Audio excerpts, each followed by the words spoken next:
Olá, sejam todos bem-vindos ao nosso Literalmente Analisando, nosso podcast sobre literatura e análise. Meu nome é Sam. Eu sou a Lavi. E hoje a gente vai fazer um episódio depois de milênios, basicamente, porque a gente ficou bastante tempo sem mexer no podcast, por motivos de não sei, na verdade. A gente vai falar nesse episódio um pouco de o que a gente ficou fazendo nesse tempo todo, que foi o quê? Uns 3, 4 meses? Foi isso mesmo? Sim, é um episódio de Por Onde Andam. Por onde andam? Perdeu tudo, estão morando numa lixeira. É sim, porque isso sempre me lembra os memes com o Slavoj Žižek. Aquele homem, ele não é um humano, ele é um guaxinim preso no corpo de um ser humano. Porque, sinceramente. E a gente tá igual, basicamente. Eu, pelo menos, não sei você, Lavi, mas eu tô só o pó. Sim, eu também estou só o pó. Então, nesse meio tempo, Lavi, você gostaria de começar? Claro, então, basicamente o que eu venho estado fazendo nos últimos meses é morrendo por causa da faculdade, né? Como eu já falei no primeiro episódio do podcast, venho falado nos outros episódios também, provavelmente tem comentado sobre, eu faço licenciatura em letras. E o último semestre da faculdade foi algo bem pesado pra mim, porque O que é uma morte? culminou... Sim, o que é uma morte, exatamente. Culminou de ter estágio e prática interdisciplinar, estágio ainda por cima não presencial, que eu tive que fazer um projeto de extensão ao invés de um estágio, tudo na mesma época, então basicamente a faculdade me matou. E fora isso, eu sou... E não foi substituída. Eu não fui substituída. Eu não sou o Paul McCartney, gente. Não cheguei a este nível ainda. Ainda? Mas... eu também sou professora, né? Eu trabalho com criança. Eu tenho que preparar minhas próprias aulas. Então, tem sido bem pesado neste quesito. Eu não tenho nem lido, sabe? Então, assim, eu tô basicamente no thoughts. Fora isso, também, aconteceu uma coisa muito animadora pra mim. Foi muito exciting. Por falta de palavra, agora vindo na minha mente. Que foi o fato de que eu consegui desenvolver e apresentar um seminário sobre a Jane Austen no seminário de mulheres na literatura, na cultura, nas artes e na ciência da Faculdade do Paraná. Isso aconteceu em junho. E foi um momento muito impactante para mim, porque não só... Obrigada! Não só eu estava, né, falando num seminário, mas eu estava falando sobre a minha autora favorita, e eu estava falando sobre o quão ela ainda é importante na narrativa romântica, e como ela impacta a narrativa romântica, e eu trouxe vários pontos interessantes, inclusive vai ser publicado, e provavelmente também vou trazer este tema de volta aqui no episódio do podcast, né, porque... Quem me conhece sabe, né? Então, que sabe muito bem que você é muito fã. Enfim, esse negócio que a Lavi comentou, que não é um negócio, é um seminário que ela vai apresentar e tudo, eu devo dizer que eu ajudei ela a fazer. Sim. Não, eu só revisei um pouco. Apoio moral. Né? E o apoio moral, obviamente, porque, né, best friends é assim Sim. mesmo, mais que amigos friends.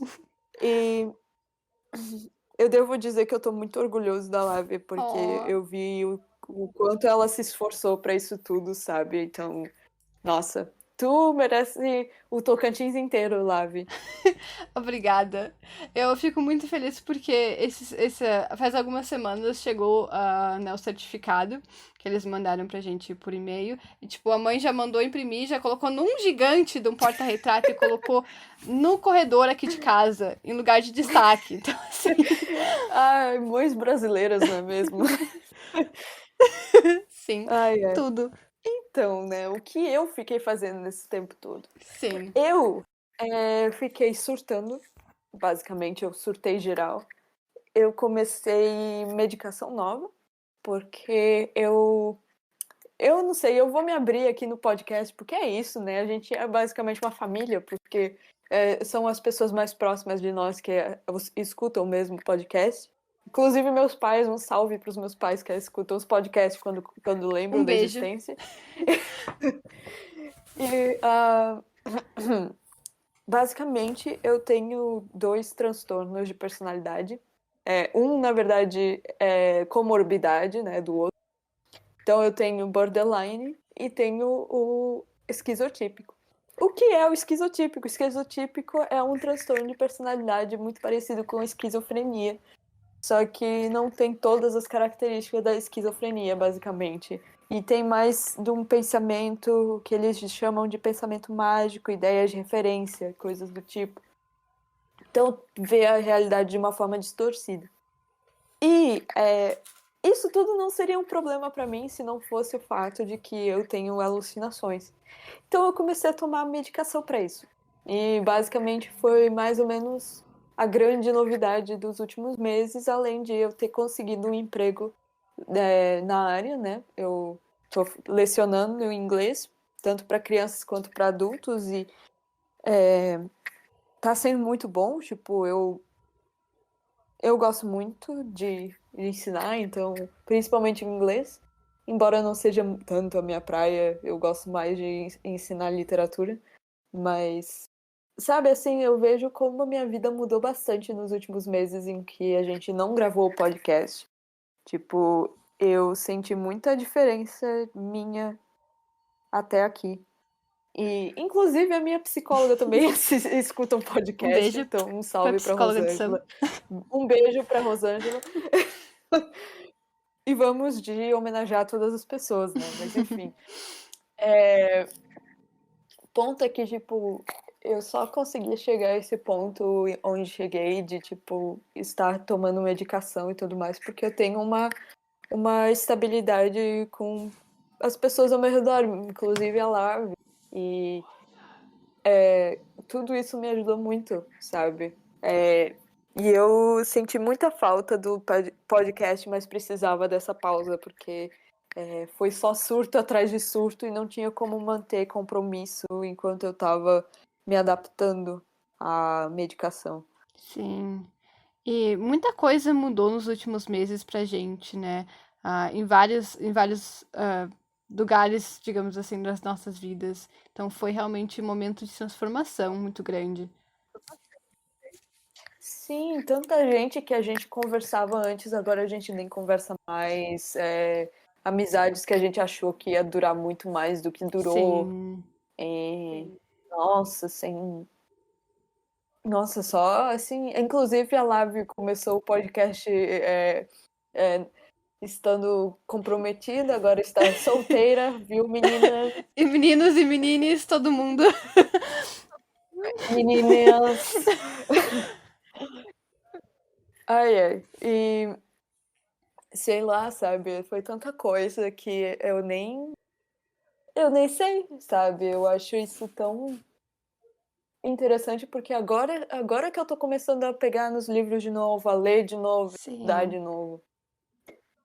Principalmente porque como eu comecei a ter uma rotina bastante rígida de lecionar, eu comecei a levar livros para ler enquanto eu esperava no intervalo, entende? Então, tipo, eu voltei a ler, gente.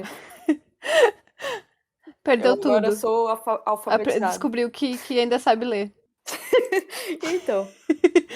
Então, o que você tem lido, Lave, de interessante? Ou você não conseguiu ler ainda? Então, neste momento, No caso, eu não tô lendo. Quer dizer, eu tô terminando de ler um livro da Tag. Pra quem não sabe, eu assino a Tag Livros. E este é um livro, eu acho que de abril. Mas é um livro que se passa no Brasil, que é bem interessante. Então eu tenho lido ele faz uns 2 meses. Eu reli A Taste of Honey, que é uma peça da Sheila Delaney umas 3 vezes já, porque eu tô escrevendo um texto sobre ela e The Smiths. Que mais que eu tenho lido? Eu tenho lido bastante teoria sobre isso, sobre a Sheila, sobre Morrissey e The Smiths. Mas é basicamente isso. Eu comecei a ler Fausto, mas tá na minha gavetinha, porque Fausto tem que ter um tempo, tem que ter uma rotina pra mim ler, porque é um Ah, negócio um não, pouco mais difícil. Então. Fausto é Mas meio é isso, denso, né? basicamente. Eu pretendo agora começar a ler de volta, porque também agora eu voltei a lecionar presencialmente, então eu vou começar a pegar ônibus, né? Ter intervalo, então eu vou fazer que nem o Sana agora. Vou levar um livrinho pra mim estar lendo. Incrível, eu achei tudo. Eu tô lendo os diários de Franz Kafka, porque, para quem não sabe, esse tem sido o meu hiperfoco já faz meses. Acho que, Uhum. na verdade, faz o quê? Meu Deus, faz uns 6 meses. Eu acho que faz mais até. Enfim, ele sempre foi meu hiperfoco. Vamos falar disso. Vamos deixar assim. E eu estou lendo o processo também. Comecei a ler e, meu Deus, eu estou na metade dele. E eu estou indo devagarinho para não acontecer aquilo de eu acabar lendo com pressa demais e eu não prestar atenção em tudo. É um livro que é muito engraçado, na verdade. Ao mesmo tempo que é trágico, mas é engraçado, porque ele narra toda a história de tipo como o homem foi, o Joseph K. foi processado, ele não sabe por quê, ele tá sendo condenado, não sabe por quê. E vai indo, vai com toda a história sobre assim os advogados, sobre as pessoas com quem ele tem que conversar para lidar com isso e não sei o que mais. É, é bem interessante, na verdade. Ele traz muitas reflexões acerca da questão judiciária, né? E, Uhum. tipo, como as coisas não fazem sentido feijoada, sabe? Eu acho isso incrível. Sim. Crime ocorre, nada acontece feijoada. É isso que deveria ser a capa do livro, na verdade. Incrível. E eu li também Kafka e a Boneca Viajante. Eu vou pegar o nome da autora rapidinho, mas Kafka e a Boneca Viajante. É muito legal o livro, tá? Ele é bem curtinho, tem 170 páginas mais ou menos. E foi publicado em 2006. George Sierra e Fabra é o nome da escritora, da autora.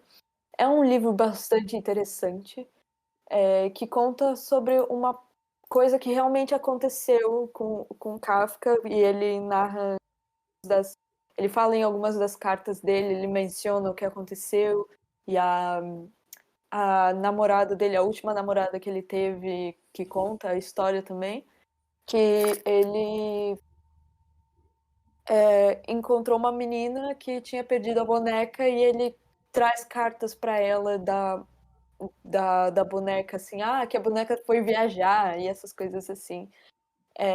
Só não se sabe ao certo o que tinha no conteúdo das cartas, nunca encontraram a menina, nunca foram encontradas essas cartas que ele menciona, que ele mencionou com a namorada dele naquela época, e não acharam também a moça, enfim, a menina que recebia as cartas.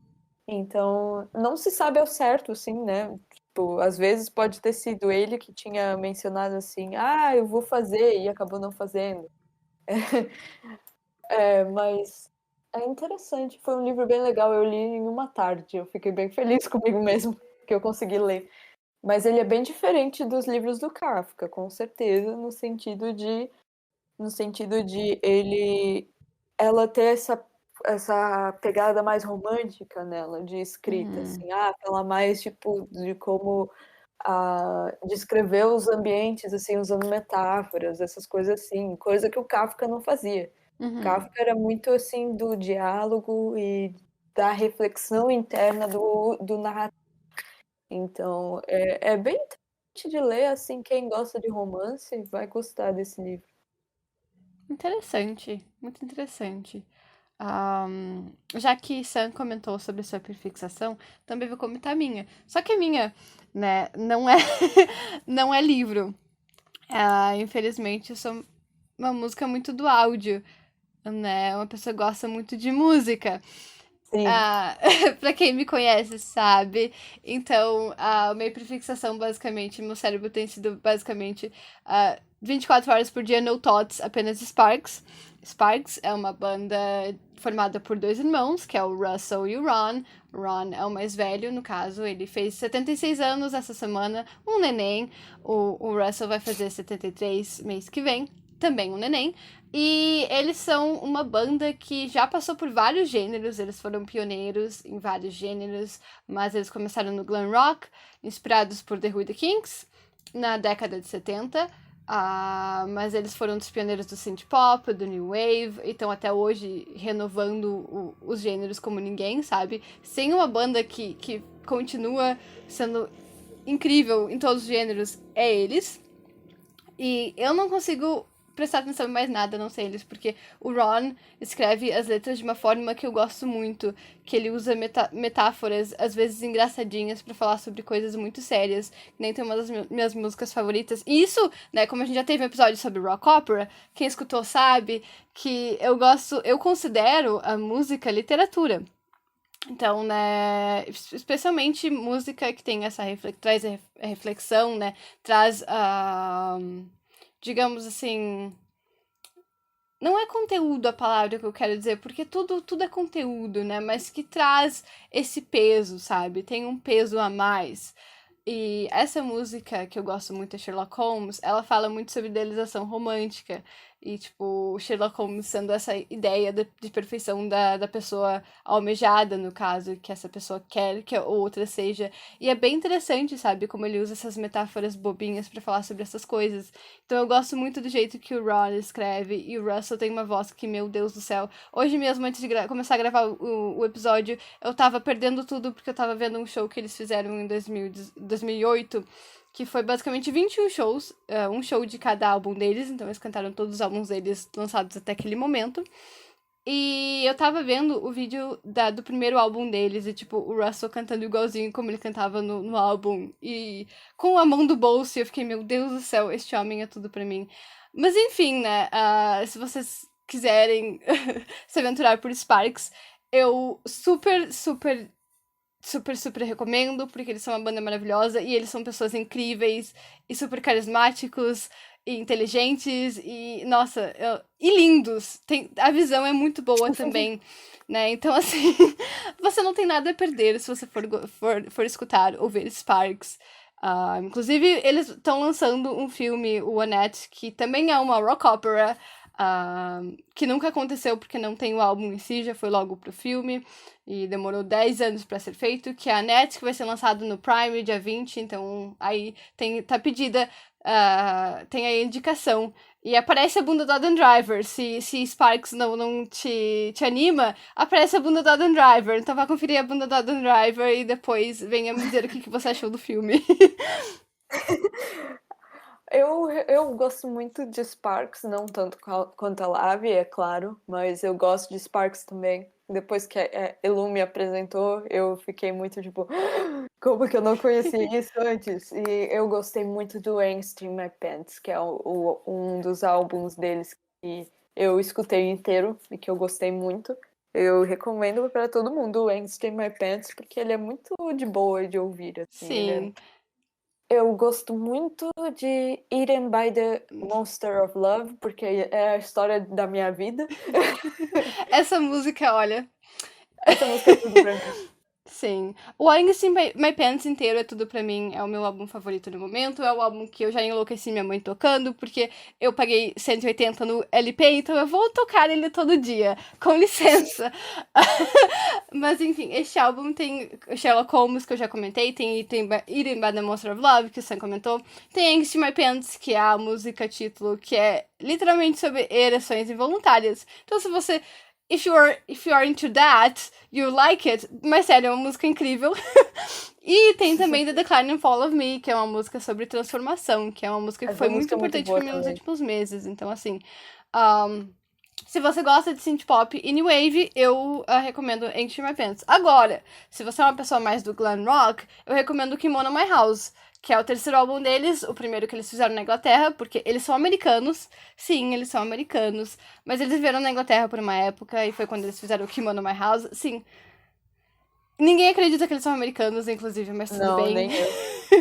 Porque o Russell, no Kimono My House, ele faz um sotaque britânico incrível. E até hoje, quando ele canta músicas desse álbum, ele faz o sotaque. E eles sempre foram anglofilos, né? Então, assim, ele mesmo vive falando, o Ron fala, então é incrível você perceber isso. E ser assim, I am like that too.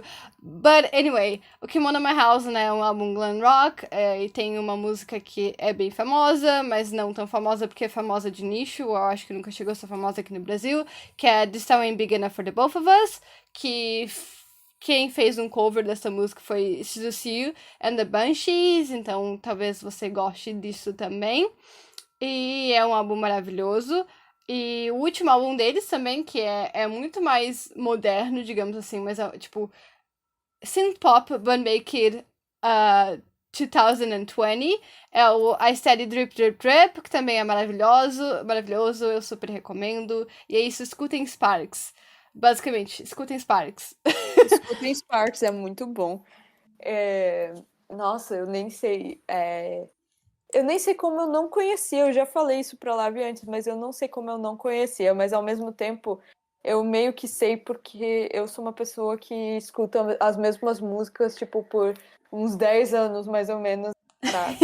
Eu ainda escuto as mesmas músicas que eu escutava quando eu tava no ensino fundamental. Então, assim, eu não sou Eu um acho incrível a grande... consistência. Sim, então, eu sempre escutei, por exemplo, como é que é o nome daquela banda? Meu Deus do céu, como é que Fall Out é? Boy? Não é essa música nova. É Crash Test Dummies. Eu não sei quem Ah, tá. conhece aí, mas Crash Test Dummies é uma banda canadense que os meus pais gostavam muito de ouvir quando eu era criança. E eu ainda escuto até hoje. Então, coisas assim da minha infância eu ainda escuto. Eu fico escutando direto. U2 é uma coisa que eu sempre escutei e sempre vou escutar. E U2 até, tipo, o menino Ri tava me falando que eu comecei a escutar U2 e eu gostei. E me marcou. E eu achei isso incrível. Me marquem quando vocês escutarem U2, porque eu fico me sentindo muito orgulhoso. Tipo, olha o efeito que eu tenho sobre as Sim. pessoas. Falando nisso, eu gostaria também de comentar. Não, desculpa te cortar. Pode Não, continuar. tudo bem. Não, eu só ia comentar que é mais ou menos isso que a Lavi deve ter Ok. sentido quando ela fez todo mundo escutar Sparks. Era isso que eu ia comentar. Eu fiz todo mundo, os meus melhores amigos escutarem Sparks. Foi Sun, foi Mamba, foi Buen. Todo mundo gostou. O que pra mim é muito incrível, porque quem não gosta. Se você é meu amigo e se você não gostar de Sparks, assim, você tá andando com a pessoa errada, sinceramente. Sim. Mas enfim, eu achei incrível, inclusive, que o Mamba, tipo, eu recomendei uma música do Propaganda, que é um álbum dele de 75. E ele escutou, ele falou assim, nossa, que legal, sabe? Tipo, eu vou escutar esse álbum depois. E daí um dia eu postei no Twitter uma música do Steady Drip Drip Drip, que no caso é Please Don't Fuck Up My World. E ele falou assim, nossa, eu já escutei uma música desse álbum, sabe? Eu escutava muito ela e eu nem sabia que era daquela banda Sparks que você gosta, sabe? Eu nunca fiz essa ligação e eu fiquei muito... Socorro! Meu Deus. Foi um momento. É tipo quando ele me recomendou. Como é que é o nome daquela banda? É Gallow Dance? É o nome da música, mas eu não me lembro o artista. Eu vou até pegar aqui, deixa eu ver. Abrir aqui o Google. Mas é Gallow Dance. Deixa eu ver. Lebanon Hanover. Essa mesmo. E daí eu fiquei muito. Ele me recomendou de. Nossa, você precisa ouvir música nova, não sei o quê, então eu vou te recomendar um negócio. Aí me foi isso, daí eu fiquei. Pera, eu conheço isso. Incrível. Só os cult online agora com essa. Só os coach online, sim. Nossa senhora. A gente é basicamente assim, né? A gente fica trocando figurinha de banda que a gente gosta e faz do outro gostar e faz o outro escutar. Né? Nem posso falar nada. Eu comecei a escutar YouTube por causa do Sun. Comecei a escutar Manic Street Preachers por causa de Gwen. As bandas que Nossa, eu tenho que começar a escutar Manic Street Preachers, porque as que vocês botaram pra eu escutar, eu gostei bastante. escuta, por favor, venha sofrer com a gente no lado escuro da força. Eu acho engraçado que Manic Street Preachers é uma banda que, tipo, tem uma história meio turbulenta, pelo que eu entendi, né? Tipo, o Bueno, toda vez que fala sobre isso Sim. no Twitter, eu fico muito tipo, meu Deus, mas vocês estão bem? Não estamos bem. O Richie Edwards também não estava bem, então é bem complicado mesmo. É um negócio meio pesado pra falar aqui no podcast, é comprido, então eu não vou falar sobre isso, mas realmente, Manic Street Preachers não tem a melhor das histórias, assim. Mas eu fico muito feliz que hoje o Nick Wire está bem, digamos assim, ainda sentindo falta do Richie, provavelmente, com certeza, na verdade, mas ele está, tipo, fazendo música e continua fazendo o que ele gosta. O James Dean Bradfield continua sendo, né, bem, o único homem hétero machão de País de Gales. E o Sean ainda continua com cara de criança. Então, é sobre isso. É sobre isso. Mas a Lavi falou de música, assim, eu tava pensando aqui que o que eu tenho escutado recentemente é basicamente Peter Gabriel, direto, direto, direto. Eu tô escutando o Soul 220 vezes por dia, e é isso. E pra falar em E, influência, né, foi por culpa minha que ele começou a escutar Peter Gabriel. Então, olha aí, pra vocês verem como que a gente tem essa troca. sim, tudo bem que, tipo, eu já conhecia porque meu pai gostava, e, tipo, quando a Lavi falou, escutem In Your Eyes pra sofrer comigo, daí eu fui escutar, daí eu fiquei, eu já conheço isso. Daí eu lembrei que o meu pai tem tem um livro, tem umas 3, 4 pastas cheias de cifra pra tocar no violão, e uma delas é In Your Eyes, então, tipo assim. E quando eu falei pra ele, pai, não sei o que, eu coloquei a música do Peter Gabriel, ele ficou todo de fangirl por causa do Peter Gabriel. Eu achei incrível. O pai do Sun é icônico e eu tenho certeza que quando eu for, né, visitar ele, vai ser nós dois falando de Gênesis e o Sun só no meio, prestando atenção. Vai sim, vai ser ótimo. Enfim. Mas, tipo, eu fico pensando que a gente teve muita influência, assim, de puxando um pouco para a literatura, tanto de leitura quanto de música. Eu tive influência dos meus pais, porque meus pais sempre gostaram muito de música, de leituras diferentes, de discutir sobre aquilo que a gente lia ou a gente escutava. Eu acho que isso que foi importante para mim, para Sim. eu entender melhor as coisas que vinham, tipo, as mídias que vinham até mim. Uhum. Então, Ah, eu não sei como é para você nesse sentido, Lavi. então, com literatura não tanto, porque a minha mãe tem um gosto de literário muito diferente. Eu acho que a única coisa que, tipo, tem que a gente interage é Neil Gaiman, que é um autor que nós duas amamos. Mas de música, sim, sabe? Eu fui criada à base de Placebo, Depeche Mode e Black Sabbath. Então, a partir disso, você já pode entender por que eu sou assim, sabe?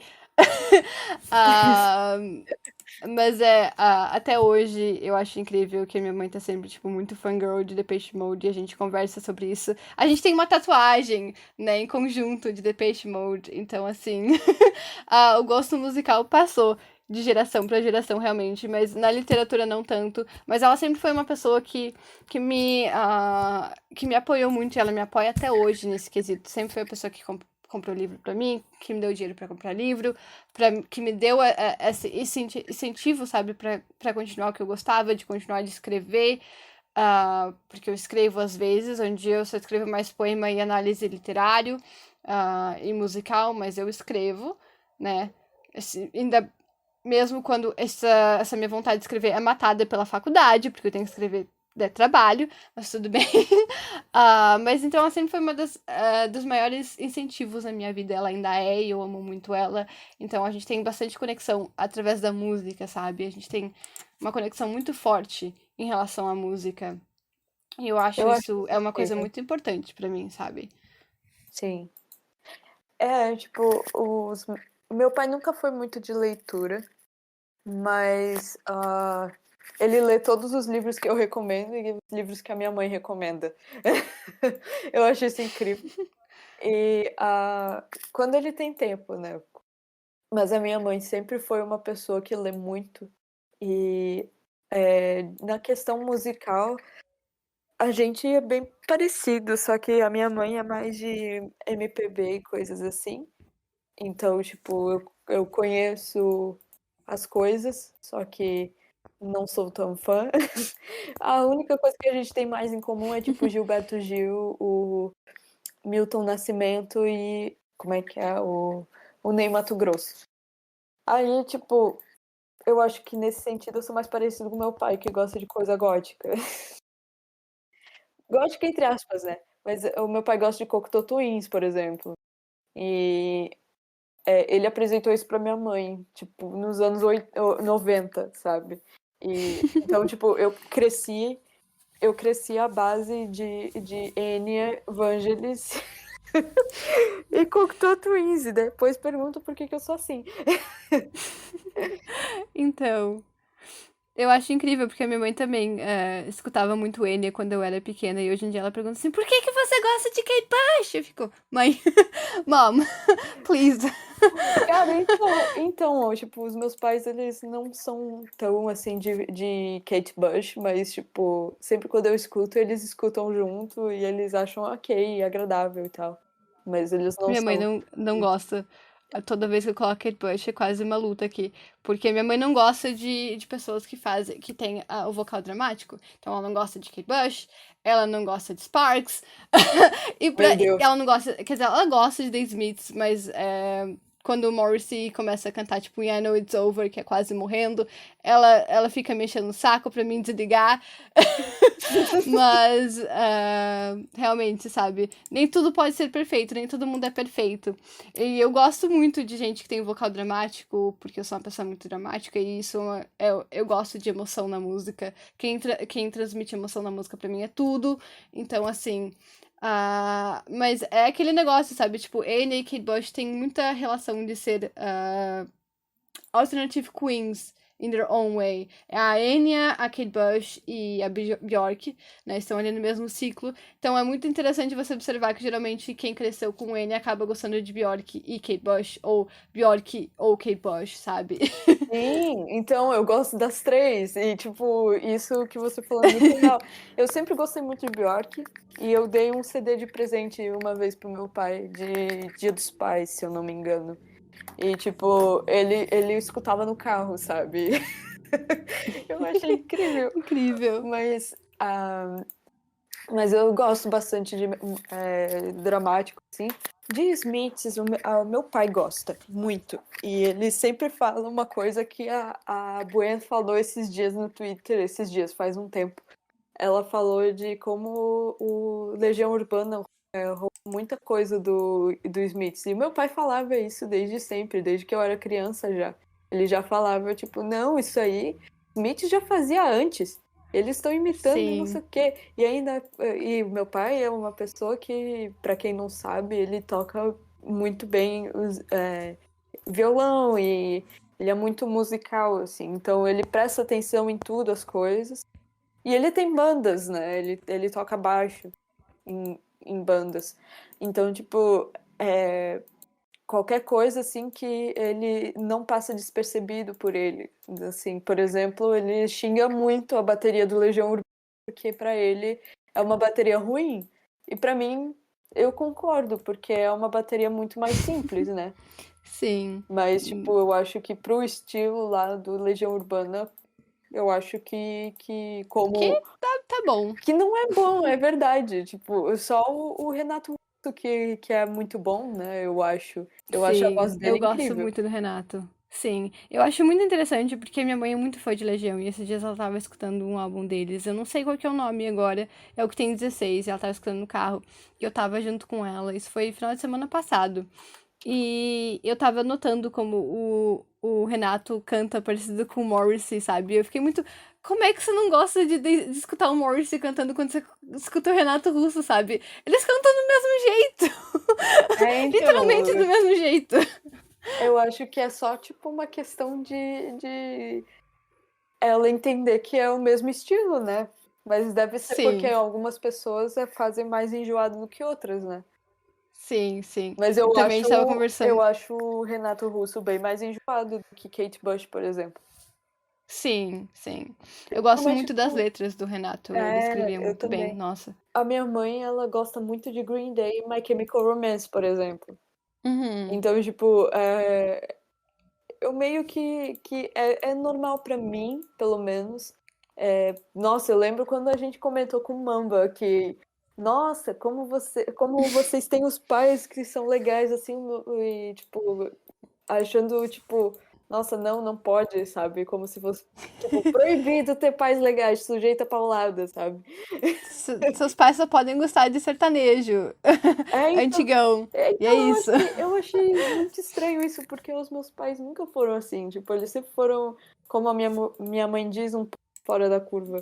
É muito engraçado porque, tipo, os nossos pais cresceram nos anos 80 e 90, sabe? Então eles pegaram essa época.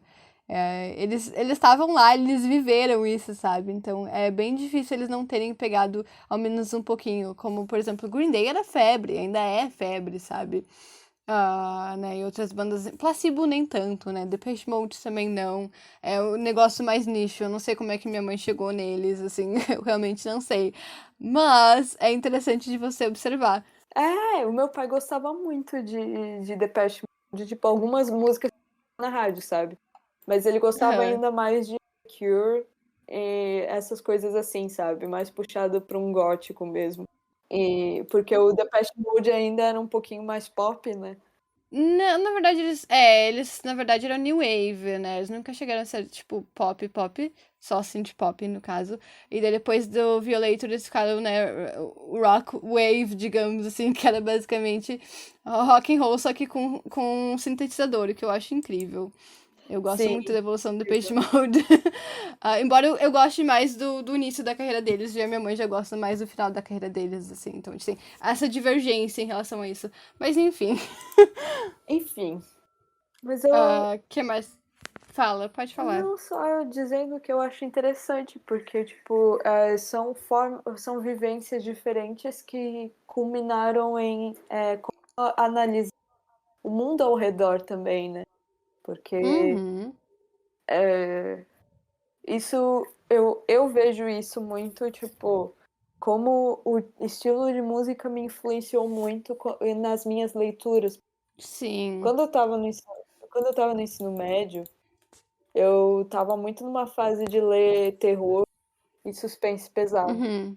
E eu escutava música pesada também. Pesada, entre aspas, né? Entre várias aspas, antes que venham com 30 pedras na mão. É... Porque eu não entendo nada de gênero musical. Para mim, gênero é uma mentira, tanto para pessoas quanto para música. Olha lá. Enfim, mas assim, eu, por exemplo, era uma pessoa que gostava muito de System of a Down, por exemplo.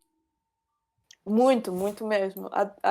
Às vezes eu pego ainda hoje para escutar, mas o que eu quero dizer é que eu gostava muito naquela época, enquanto eu também lia coisas bastante pesadas, tipo, como, por exemplo, eu li A Sombra do Vento, que estava no ano do ensino médio, sabe?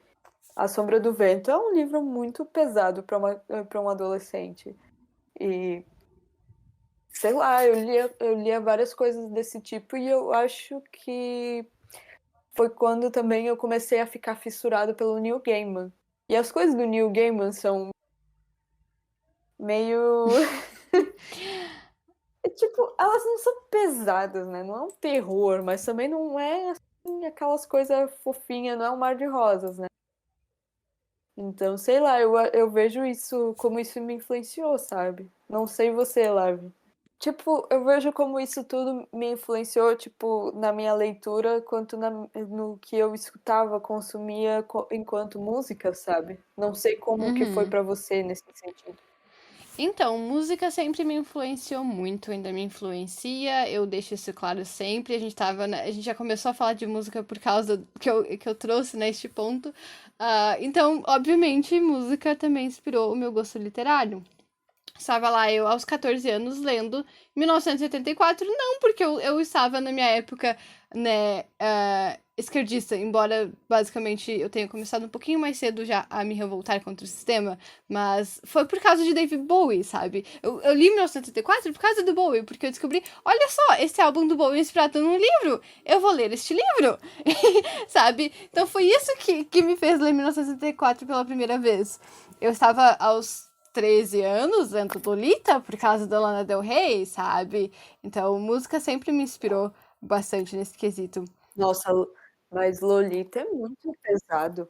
Nossa, sim, e foi um negócio traumatizante pra mim ler Lolita quando eu era nova, sim, mas também me ajudou bastante, porque eu me identifiquei com a Lolita, né, com a Dolores, porque assim, enfim, questões que eu não quero comentar aqui no podcast, mas foi um momento muito interessante pra mim, sabe? Um momento que eu comecei a notar coisas e foi incrível. E eu gosto muito de Lolita, é um livro muito bem escrito, é uma história incrível, assim, no ponto de vista literário.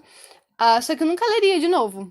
Eu não teria esse estômago, Sim. porque o Nabokov, ele faz propositalmente, né, para mostrar... É a mesma coisa que o Machado de Assis faz com o, né, o Dom Casmurro, que é mostrar como o narrador não é confiável. Então, o Humbert é um personagem muito charmoso, digamos assim, bem entre aspas.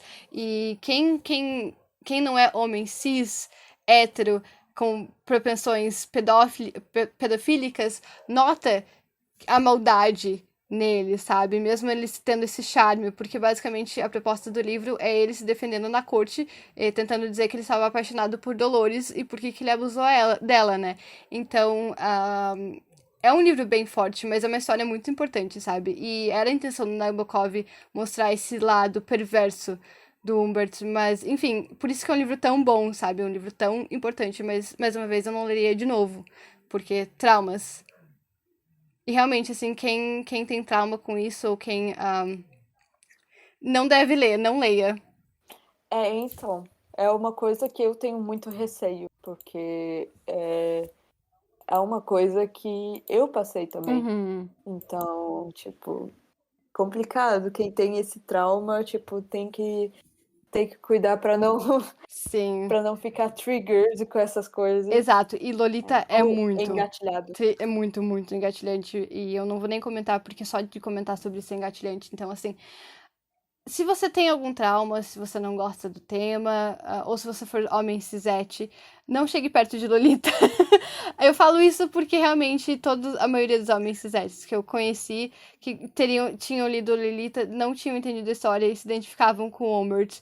Isso só mostra a natureza, né, dessas pessoas e não a natureza do Nabokov, porque muitas pessoas falam assim, não, porque não sei o que, Nabokov era pedófilo porque ele escreveu esse livro. Não, sabe, o Não, ponto é por que que essas pessoas estão se identificando com Humbert, sabe? Por que que eles sim, estão se então, identificando com esse personagem? exatamente. E isso leva a uma questão que eu queria levantar até para a gente finalizar daí o episódio, mas vamos levantar essa questão antes, né? Uhum. O que que você acha de avisos de gatilho em livros, Lavi? Porque assim, Muita gente já vi dizendo que se houvesse aviso de gatilho, não teria o elemento surpresa no livro, Uhum, que é parte da graça do livro. sim. As outras pessoas falam que precisa ter porque tem muita gente que passaria mal, como por exemplo em Lolita, né? Uhum, Ficaria mal com o livro, desnecessariamente passaria nervoso lendo o livro, no caso. sim. Como você vê essa questão de, tipo, de revelação do enredo, de spoiler, sendo o trigger warning? Então, eu acho importante ter trigger warning, eu acho muito importante falar sobre gatilho e você conversar com pessoas que leram o livro antes, porque, sabe, não é bom. A leitura é pra ser um negócio prazeroso. A leitura também é pra, né, machucar, pra fazer você repensar algumas ideias. Mas se você for uma pessoa que reproduz aquelas ideias, não se você for uma vítima, como o caso de Lolita, sabe? Tem que ter gatilho de estupro, tem que ter gatilho de pedofilia, porque se você é uma pessoa que sofreu com isso, você vai sofrer lendo aquele livro. Então, eu acho importante a literatura ser esse lugar de conforto, esse lugar de prazer. Então, é importantíssimo ter alertas de gatilho pra mim, porque a Uhum. literatura, pra mim, é isso, sabe? Eu quero ser incomodada, sim, mas eu não quero ser incomodada por um negócio que com que eu sofro especificamente, sabe? Com que uma coisa que me assombra até hoje. Então eu acho muito importante ter gatilhos de todas as formas de Abrir uma ferida desnecessariamente. isso, exato, tipo, ah, sobre gatilhos sobre violência, sobre estupro, sobre coisas nesse sentido, sabe? Eu acho muito importante mesmo. Inclusive, vi um livro que eu abandonei, que eu não pretendo retornar a ler, que agora eu não lembro qual que é o nome dele. Peraí, deixa eu ver onde é que ele está. Que é um livro da Tag Livros. É Herdeiras do Mar, que é sobre a exploração das mulheres na Coreia do Norte pelo Japão durante a Segunda Guerra Mundial. E tem muito essa questão de Uh, estupro. E no caso, na época, não sim. foi avisado, sabe, para os assinantes que tinha essa questão.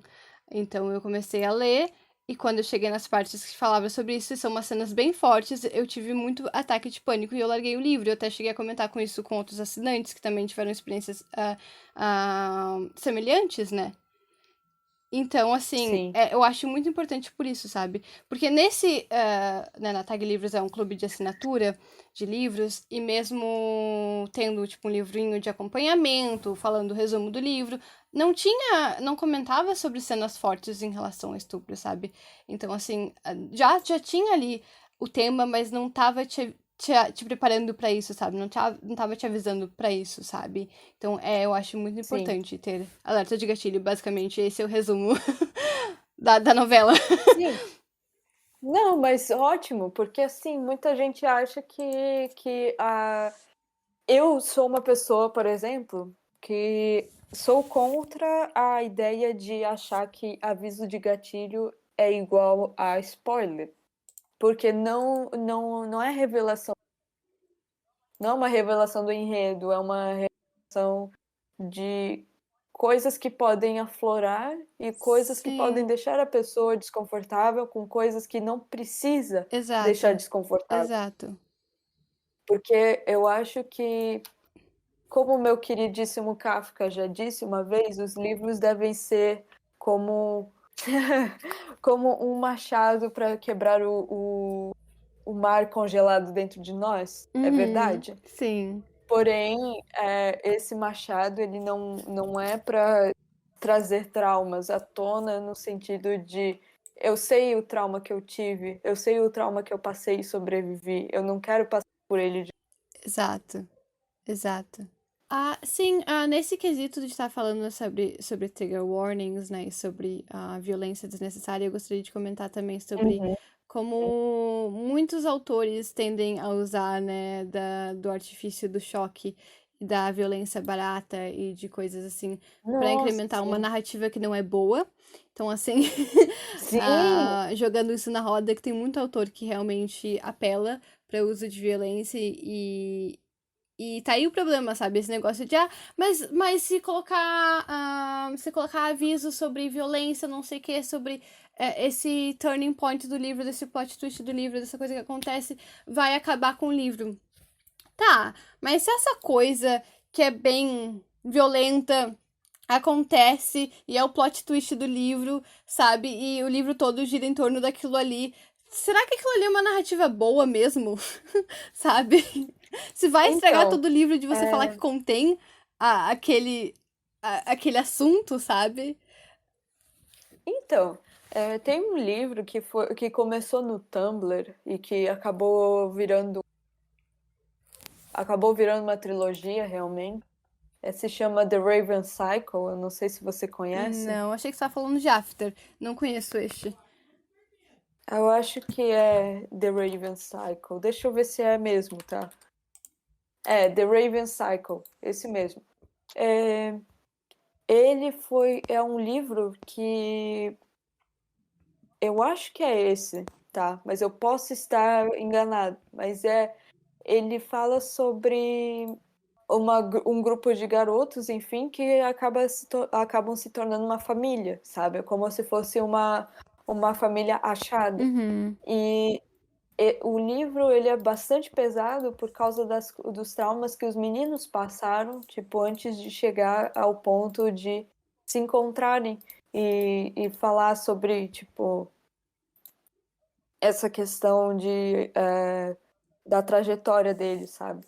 E eu achei interessante porque no Tumblr tinha um post que era dedicado apenas a todos os trigger warnings possíveis Uhum. dentro do livro.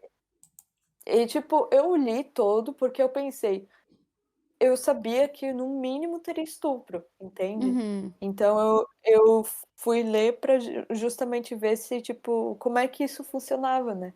E eu vi todos os trigger warnings, eram bastante. E eu fiquei muito, tipo, olhando aquilo e pensando, nossa, mas isso não dá absolutamente nada sobre o plot, Uhum. sabe? Ele é um livro pesado, quer dizer, é uma trilogia, né? É uma trilogia que eu entendi. E eu não cheguei a ler porque são trigger warnings que pegam muito perto de mim, no caso, sabe? Então eu Uhum. acabei não lendo, mas pelos trigger warnings, assim, o que eu entendi foi que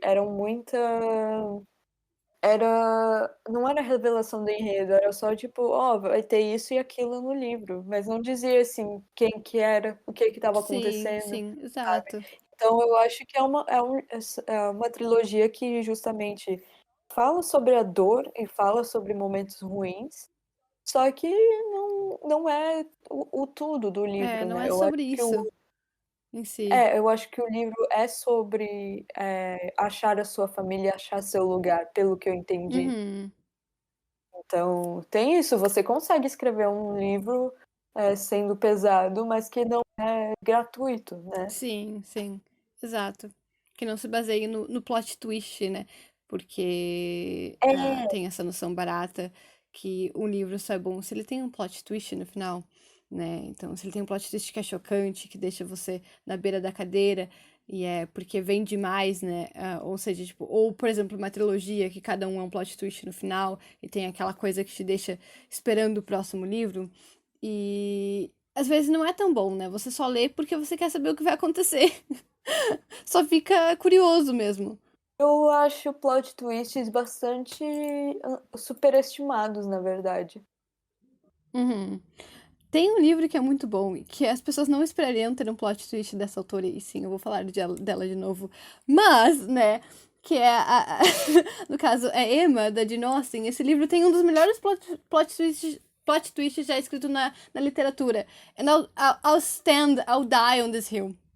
Eu não vou falar mais sobre isso, porque realmente ele Cara, revela muito do plot. Esse realmente revela muito do plot do livro. Mas vale a pena. O Sam não leu o livro ainda, mas ele assistiu o filme, ele sabe do que eu tô falando. Então, assim, leiam sim, Emma. sim. Leiam Emma, é muito bom. Embora É maravilhoso. tenha. Eu não sei se no livro tem eles falam de ciganos com aquela palavra pejorativa, com G. Então, eu não sei porque eu li em português. Então, eu não sei dizer, na verdade. Em português Na não. tradução não tem, na tradução que eu li da Martin Claret. Em inglês não. Em inglês existe o slur, né? Mas no português não existe. Uhum. Enfim. Sim. Mas enfim. Leiam Emma. Muito bom, 10 de 10. Ler Jane Austen é muito bom. Aquele meme, sabe, do aborto, mas Ler Jane Austen é muito bom. Jane Austen é muito bom. Enfim. Enfim, gente, nós vamos terminar o nosso episódio por aqui. A gente vai lançar os nossos episódios de novo, provavelmente uma vez por mês, por enquanto, pra gente poder voltar aos trilhos. Uhum. Mas com o tempo a gente vai voltar a lançar 2 vezes por mês ou uma semana sim, uma semana não, às quintas-feiras. Uhum. Tudo certo, gente? Obrigada por Nossa, eu usei minha escutarem. voz de professora agora. Incrível. Incrível a voz do professor. Enfim, então, a gente vai ficar por aqui. Um abraço na família. Eu não sei como finalizar a live, você finaliza. Tá bom. Obrigada por escutarem, obrigada por esperarem. Se vocês estiveram na beira de suas cadeiras esperando para ouvir as belíssimas vozes de Samuelzinho e Lavizinha. Muito obrigada por todo o apoio, muito obrigada por escutar até aqui. A gente espera que você tenha gostado do episódio, tenha gostado de ouvir um pouquinho mais do que a gente tem feito, do que a gente falou sobre basicamente o nosso core hoje, porque a gente falou sobre influência musical, a gente falou sobre influência literária, discutiu alguns pontos literários ali no final. Então eu realmente espero que vocês tenham gostado desse episódio. Foi uma salada de frutas incrível e que estejam animados para os próximos episódios que vão vir. Muito obrigada de novo. E é isso, boa noite, bom dia, boa tarde. Espero que todos estejam bem enquanto estão ouvindo Bom dia, nós. Brasil. E depois, boa tarde, e pra Itália. sempre. Muito amor no coraçãozinho. E deixe seu like, compartilhe. Na verdade, não sei se tem que deixar seu like. A gente vai colocar no YouTube, então provavelmente deixe seu like. Comentem sugestões. Sim. A nossa DM tá aberta. A gente tem um também no e-mail Twitter. também. Sim. Venham conversar com a gente, mandem seu feedback, por favor. Compartilhem com seus amigos, com seus cachorros, com seus gatos, com seu vizinho, com todo mundo. E, mais uma vez, muito obrigada. Muito obrigada e até mais. Até mais, a gente se vê. Tchau!